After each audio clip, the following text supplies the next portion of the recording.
Ralph Waldo Emerson once said, money often costs too much. Even the conversation of money can make people feel uncomfortable.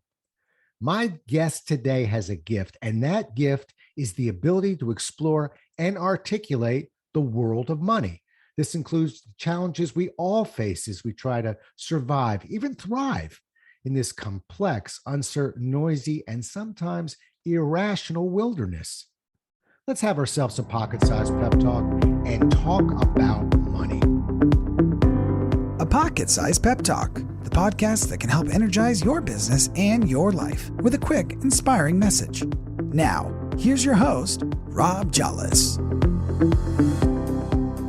After graduating from Harvard College, my guest, Peter Neuwirth, spent the next 4 decades serving in significant leadership positions at a variety of firms. He currently holds a part-time position as a senior consulting actuary and spends most of his time writing essays and presenting on financial wellness. Welcome to the show, Pete. Well, thanks very much, Robin. It's great to see you, and appreciate the opportunity. So, whatever you want to know, I have an opinion. I may not have the answer, but I have an opinion. So. Oh, I want to know a lot. And we're gonna push you on some of those opinions. And Pete and I do know each other. We both share the same publisher, Barrett Kohler. I believe the greatest publisher on the planet, and I have 5. But I know when you work with Barrett Kohler, you float and you're floating a book by this particular publisher. The first question seems to always be the same. Why did you write the book? So, Pete, let's come out of the gate with that one. Money Mountaineering. Tell me why you decided to write this book. Well, Rob, I guess I have to scroll back a little bit because you and I do have the same publisher, and my first book came out in 2015, and it was called What's Your Future Worth? And it was a Barrett Kohler book. And it basically came from my feeling of having been in the actuarial business for about 40 years at that time to share my perspective on how that might help people get through, make basic decisions in life. But what I found is that people, yes, they want to make decisions, but they really are worried about their money. And so I decided I needed to write another book. And this one was going to be all about money and exactly how you can make better decisions around money. And this book, for a variety of reasons, it was not published by Barrett Kohler, but I still consider myself very much a BK author. So. Oh, well, there you go. Who published this book? It's a Post Hill Press. It's a imprint of Simon & Schuster, and they have a different way of doing things, but results in a book that I'm pretty happy with as well. So outstanding. Well, I have a book with Simon & Schuster as well, so I kind of know their process. I don't think they have an author's retreat, but I think they're a fine publisher. And Pete and I, at least before there was this thing called a pandemic, used to always meet each other at the Barrett Kohler author's retreat, so we know about that. The funny thing is, I wrote a book not on money, but on sales. And I had a publisher that was pushing me for a second book. And I remember thinking, I don't, because this is what authors struggle with, folks. It's wonderful to have a book out. You can't just manufacture another book. And I really struggled with, you want another one on that topic? And I remember, you ever heard of Tony Kornheiser? No. Tony Kornheiser. See, if you were in the DC area, you know of him. But you'll see him on Pardon the Interruption on ESPN. And I always got a kick out of Tony. He wrote a really good book, and he got pushed. And his second book was called Going Back for More Cash. That was the title of the book. And so I love the fact that you didn't just go back for more cash. You really went back for another topic, another idea. Well, so, yeah. What I was going to say is, this was a book that was inside of me to begin with anyway. Not that it was necessarily going to be the second book, But when I realized in talking about what's your future worth to folks, and how all the questions were about money and what I can do better here, I realized that I just had to go deeper, and I was excited and passionate about it. The problem is it takes a while to write a book, and even though my first book came out in 2015, it took me a good couple 3 years to really talk about all the aspects of money, because money's a pretty complicated subject. I mean, there's lots and lots of aspects, and I didn't want to just sort of pick apart, here's what to do with your 401k, or here's how to figure out when you're ready for retirement, because that's sort of the subtitle, is holistic financial wellness, because I think the only way to survive in the world of money is to think holistically and try to get your arms around your entire situation. So, yeah. And I want to unpack that in a moment, because I've heard you live when I've spoken, you talk about this holistic part of this. And I politely sipped my tea and said, I'm not sure what Pete's talking about there, but I'm sure it's good. So I want to unpack that well, let's unpack it now. Why wait? We don't need to tease this audience. So maybe you were just talking to Rob Jollis on this one, but I think I understand money, and I think I understand financial planning. But when you add the word holistic, I get lost a little bit. So tell me how you're using that word when you talk about money. Okay. So I guess the way I think about money is it's almost a three-dimensional thing, because you've got people like to talk about, well, how should I invest my assets, or what should I do with what I have, either what I've accumulated or what my income is, but they don't often, or they need to talk about, well, what do I owe? And so it's a balance sheet. Everybody has a balance sheet. So you got your assets and you got your liabilities, but not only that, they have to look into the future, because part of your assets are the income stream that you're going to get in the future, and the windfalls you may get, whether it's an inheritance, or it's a pension that's going to be payable many years in the future. And on the other side, when you look at your debts and what you owe, you have to think about the future there too. You have to think about what kind of expenses you're going to have, known, predictable.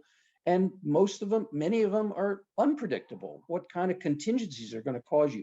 So that's why I say, in order to really stay healthy financially, you have to look at your assets, your liabilities, the present and the future. So it's really a kind of a three-dimensional holistic view that I think is important to really get by. Okay. And that makes a lot of sense. And I will tell you, coincidentally, I was on the phone with my financial planner yesterday, and I had this brilliant, excuse me, folks, I had this brilliant idea that I was going to maybe diversify, and I was looking at possibly another property and all sorts of things. And he, there I was feeling all full of myself with all these grand ideas. And he said, okay. He said, well, I'm looking at your portfolio, et cetera. He said, now let's just go over the expense side of things. Walk me through those expenses each month. And I went, hamala, expenses. And this, I think, is what you're talking about, of that complete picture. Sometimes we look at that shiny object in the corner and go on a beach trip and go, well, I want one of those. Exactly. But there's more to this holistic approach. And I sheepishly had to say, well, I'll get back to you on that one. And then was kicking myself going, why don't I know that? I'm writing the checks, I'm having things taken out each month. And that wasn't a 5-minute answer either, by the way. I'm still working on it, Pete, but how could I have not seen that? And I think that's the cool thing about dealing with guys like you. There are things when we all have our areas of expertise. And when you come to me on certain things, and I think you know me as a person who has an opinion or two, if I'm in a safe area, I'll give you that opinion or two. But we can't be everything to everybody. And this is why we need pros. And this is why we need books like Pete's that take that complete look. Because if I knew all the questions to ask myself, I wouldn't need a financial planner. But I'll never, ever tell you I know all the questions to ask myself. That's the value of a guy like you. You ask us questions we don't know to ask ourselves. And let me just say one other thing about that, because I'm not the expert in everything. Nobody can be the expert in every aspect of money. And there is this, I guess, I mean, you go to a doctor and he tells you what's wrong with you, and he needs to know what he's talking about. And when you go to an expert in the financial world, you need to know that that person is an expert in what they're talking about. But the problem is nobody can be an expert in everything.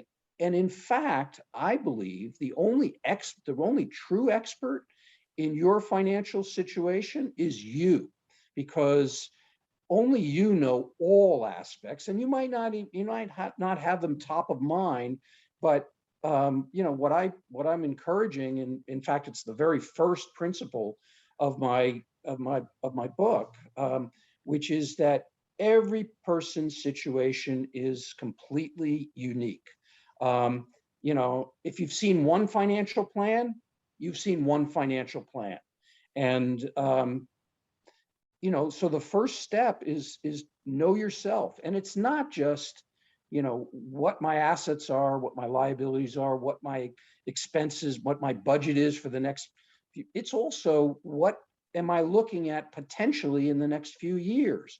What other things might come my way? What do I want? What am I afraid of? How do I value the present versus the future? Am I a very patient person? Am I someone who has to have it now? And all of those things, you factor in all those variables, and nobody is the same. And so that's why I'm very skeptical of these general rules. And I encourage people to think about their own situation and adhere to a few key principles that I lay out in the book, because that to me is the only way you're going to get through this. Okay, and so let's move there now. The book Money Mountaineering, I went on Amazon and noticed published September 14th. So this is fresh and new. You're laying out 6 foundational principles. So do I have that right? Yep. Okay. And I think it's a trick question, because I was going to ask you, well, what's the most important one? Cherry pick them for me in case we can't get through all 6. Right. But right. did I just get the answer to that one, which is that depends on us? It does. It does. I mean, there's, like I said, when I'm faced with a problem in whether it's actuarial, my work, or anywhere, if there's a solution, great. But if there's not a solution, then you have to just sort of figure out what kind of principles you want to use to try to get your arms around it. And so they're in order, and the very first one is, you are your own expert. Your situation is unlike anybody else's, and therefore, you got to know that and recognize that. The second one is just kind of what we talked about, that you got to recognize that it's not just what you have, but what you owe, and what you will have, and what you will owe. The third one, I think, is maybe the most important for most folks around here, is that when you get help, make sure that help is expert and tailored to your particular situation. And it's kind of like, I look at hiring a financial planner or getting advice the same way you hire a lawyer.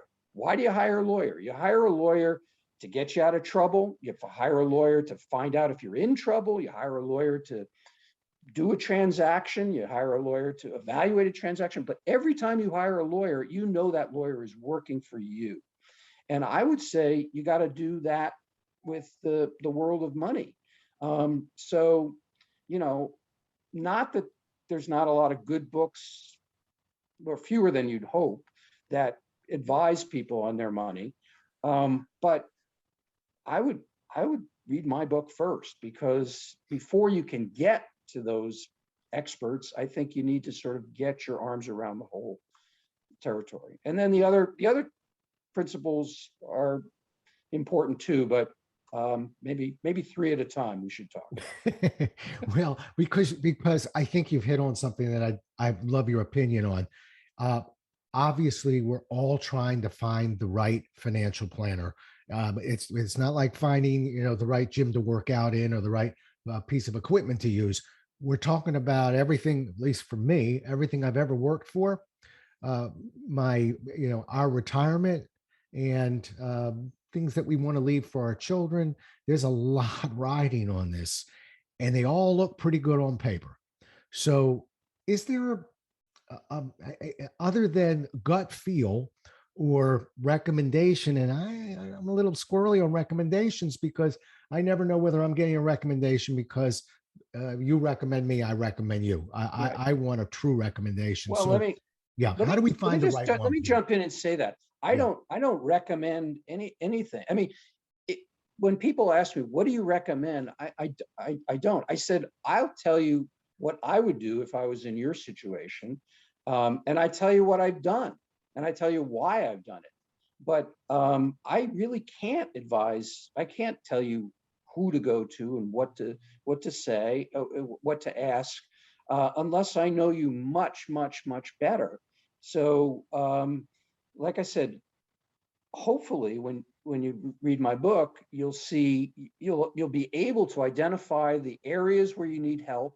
And then I would cherry pick, if you will. I mean, find an expert in the particular thing. If you need a mortgage, then go to a mortgage, somebody who's an expert in that. If you're looking at your 401k, and you're trying to evaluate stocks, find somebody who's an expert in that. And then make sure that their interests and yours are aligned, that they don't have any hidden agendas. Do your due diligence. And these days it's really hard to follow the money and figure out who's making what on a transaction. But fortunately, most of these transactions are still done by human beings, by people. And so if you find the person who's going to help you with the transaction or advise you, get to know that person, get to know their expertise, and do your due diligence. So. I got you, Pete. And I appreciate that, because I'm smiling, because I'm thinking, I want Pete to put this in I want a pill I can take, and I take this pill and the right financial advisor presents themselves.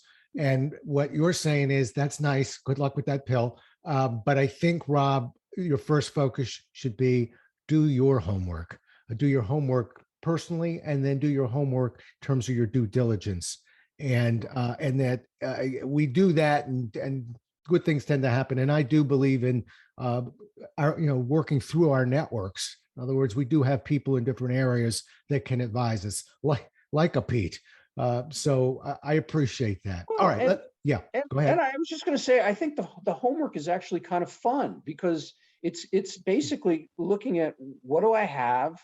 What do I owe? And what do I want? What am I afraid of? And what I find when I talk to people is, people are afraid of things that maybe they don't need to be afraid of, but they're not worried about things that maybe they should be. So, okay. Okay. Well, thanks for that. I will tell you that I'm going to represent the part of the crowd that says, no matter how many times you tell me this is fun, I tell you what, I like shooting a basketball is fun for me. I can tell you things that I find are fun, but how about incredibly necessary? And maybe it's not, we can get some joy from it, but spoken by a true money man who says how fun this can be. All right. I hear you. Now I cut you off on your big six there, but I'm noticing number 5. You talk about becoming anti-fragile. I want to know, what the heck is anti-fragile. And I want to challenge you, is that even a word? Right. Well, it's, you're not the first person to ask me that question. And anti-fragile was a term that was coined by a kind of a real brilliant thinker, a guy named Nassim Taleb, who noticed that what we think of as, everybody knows what fragile is. You break something, you got a piece of glass, it break it, and it falls into a million pieces because it's fragile. And so what's the opposite of fragile? Well, people say resilient or robust or solid or strong or something. But what Nassim Taleb pointed out is, well, not necessarily. What the actual object of fragile is something that will get stronger when you break it. So it will, and things do. I mean, muscles do. I mean, if you put stress on your muscles, it will get stronger. So the goal is to try to create a financial situation that will be anti-fragile, that when things get volatile or crazy, you actually end up being in a stronger position. Now, that's easier said than done, but the key to doing that is something that my dad told me, which is hope for the best, prepare for the worst, and keep lots of irons in the fire. Because if you got lots of irons in the fire, then one of those things you may hit the jackpot. And that's what essentially what becoming anti-fragile is Diversification, but not just diversifying your assets, but diversifying your sources of income, diversifying all the things you do in your life to take advantage of the really good things that might happen. Yeah, it's interesting. And here's where, and we're two very different people, you and I, but here's where our two worlds actually do collide. Because when I work with salespeople, I always tell them that, most salespeople really won't be depressed when they win one and lose another and win another. This happens. Yep. But when you see a depression, when you see somebody who's shook, it's when the pipeline's empty, meaning the opportunities aren't there. Right. As long as I have opportunities and I trust myself and my track record and my process, I'll get the next one. But when that pipeline becomes anemic, then I feel fragile. Well, actually, you make a great point. And I was, because people say, give me an example of anti-fragility. And the example I often give is a friend who wanted to invest in all the Broadway shows that are produced. Not, he'll go broke on 80 or 90% of them, but every once in a while he'll get a Cats, and that he'll make so much more money on that one that'll pay for all of the others and then some. And I think your point is with salesmen is exactly that. If you've got lots and lots of sales opportunities and you're working a whole bunch of different potential customers, there might be most of them won't come in, but maybe the one or two that come in big will make you a very successful year. So that essentially is what anti-fragility is. Excellent. Well, see, we figured it out. Yeah. All right. I've got a lot of entrepreneurs that listen to this show. So let's talk to them just for a second. Which of the six do you think we should focus on if we're an entrepreneur? And I'm representing the crowd of entrepreneurs. I'm going into my 30th year. So talk to me about that one. Sure. So we did just mention one, which is principle 5, which is make sure that as you've got your business going, that you've got a lot of possibilities to win big. It kind of goes without saying that most entrepreneurs are already really good at principle number 4, which is get comfortable with the fact that you don't know what the future is going to be, that you can't predict the future, even though you can imagine all the possibilities. But I think where I see entrepreneurs running into issues is with not taking due account of principle 2, which is that that debt and the debt side of your balance sheet is so important. I mean, you see entrepreneurs that are leveraging and amplifying their their portfolios or their businesses. But and then you see some that are just, very afraid to take on debt and trying to fund their business just out of cash. And the fact is, having a healthy and understanding that debt is both creates fragility if you and can crash your business if you're too leveraged, and can constrain your business if you don't take on enough debt, is really important. So really focusing on that side of your business is probably, I guess, maybe one of the more important of the principles. Oh, I think it's very important. And if I could go back into the Wayback Machine and start my business again, it would be that constraint point that you just brought in. I was such a corporate guy that my instinct was to be very conservative in the steps that I took. And it's really, it doesn't keep me up at night, but it's clearly something I would have done differently, which was to not be quite as constrained with my marketing and my spending and some of the things that I was doing. Right. Yeah, I was really working project to project and staying very tight that way. And maybe that's an instinct of a lot of entrepreneurs. I know it was an instinct of mine. Right. Yeah. Okay. Other than go buy this book, and I'm going to tell you right now, don't you dare send me a book because I'm going to buy your book. Okay. And I don't know if you probably never came to the marketing workshop that Barrett Kohler ran one time, where I nicknamed myself Rob, I don't give away books, Jollis. And I had a couple of publicists that weren't real happy with me. But I want to tell you, for anybody that's listening, the second kindest thing that you can do for any author is go buy their book. And the kindest thing you can do for any author is to write a review on the book. And just so you know, if you give me that book, can't give you a verified review. So I'm getting that book and I'm going to read that book because I actually do need to read it. It's not such a favor. I do need that book. So I'm going to buy it.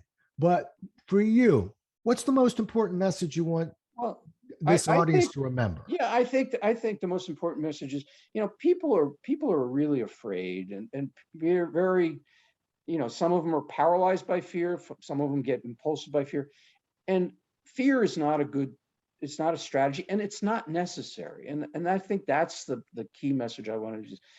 It's going to be okay. It really is. As long as you just see, look clearly at yourself, look clearly at your situation, and you are the expert. You are your best. You are the expert that you can rely on, and you don't have to be afraid. And you can survive. You can thrive and survive. That's the message.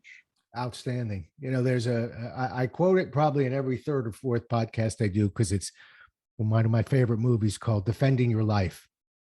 Yeah. Have you ever seen it? I love it. Okay. And what's he dealing with? Fear, right? And there's a wonderful scene when his lawyer, and you'll have to watch the movie to know where we're on this, says, you lift that fog of fear, and you're in for the ride of your life. Right. And right. I'm not really looking forward to seeing a movie of my life, because I remember that was part of the thing, because I'm trying to just sort of live it one day at a time. Well, okay. I'm trying to set up some good scenes in case I get put in that chair. Okay. How can this audience find out more about you? We know we're going to send them to Amazon to go look at that book. I'm assuming it's an ebook as well. Yeah, absolutely. Good. Any thought of an audio book? Well, again, when Barrett Kohler, when I put it out with Barrett Kohler, that was one of the things they did right off the bat. So far, Simon & Schuster has not, when Post Hill Press have not talked to me about an audiobook, but it would be nice if there was one, but not yet right now. But okay. One of the things, people can just come to my website, and I've got a very simple URL to remember. It's peterneuwirth.com. So yeah, but that's not as easy as you think, because I can think of 6 spellings for Neuwirth. So spell that name out. Well, if you can't, if you go to moneymountaineering.com, that will also get you there. I mean, you might have to click a link from there, but that's that's where a lot of my stuff is. I'm Okay. also on medium.com. I put a lot of, in fact, I just put 6 essays. One of the things I did after after the manuscript was there, but before the book came out, was I wrote 6 essays, because things have changed a little bit, not a lot, because I think the principles are still perfectly valid. But I have a series of 6 essays. It's on my website, and I think they're on Medium, on each of the 6 principles. And if you want to get a little preview, you can go there. Okay, and that's the website of Money Mountaineering, or PeterNeuwirth.com. It's the website of Peter Neuwirth, but it's all, I think they're all up on medium.com. If you go to medium.com and Medium.com. Okay, got it. And just to make me happy, so I don't keep hitting you with the same question, spell your last name. And before you do, anybody who's listening, quietly spell it in your head and then wait till you hear how Pete spells it. Okay, go. It's Neuwirth. So it's got a U and a W. Neuwirth. Yeah. Okay. Just note to self, that would not be my first try at that word. So, all right, but we got medium.com. We got plenty of ways to get at this. And I just, I'm thrilled to death that A, we were able to catch up. B, we were able to learn from your new book. And I appreciate you, Pete. I appreciate your friendship. Well, and I really appreciate this opportunity, Rob. It's great to see you. And I see you've taken a slightly different approach to haircutting than I, but I guess different strokes for different folks. That's what makes us all a little bit different. I can grow hair. I choose not to. So, all right. Anyway, listen, thanks so much for being on the show. And thank you all for listening. Really appreciate it. You know what my motto here, I'll always try and do the best. We'll always try to do the best we can, and maybe even a little better next time. Although when we get a guest like Pete, that's a little bit tough, but we'll try. In any case, thanks so much and stay safe. Thanks so much for listening. If you enjoyed today's show, please rate and recommend it on iTunes, Outcast, or wherever you get your podcasts. You can also get more information on this show and Rob at jollis.com.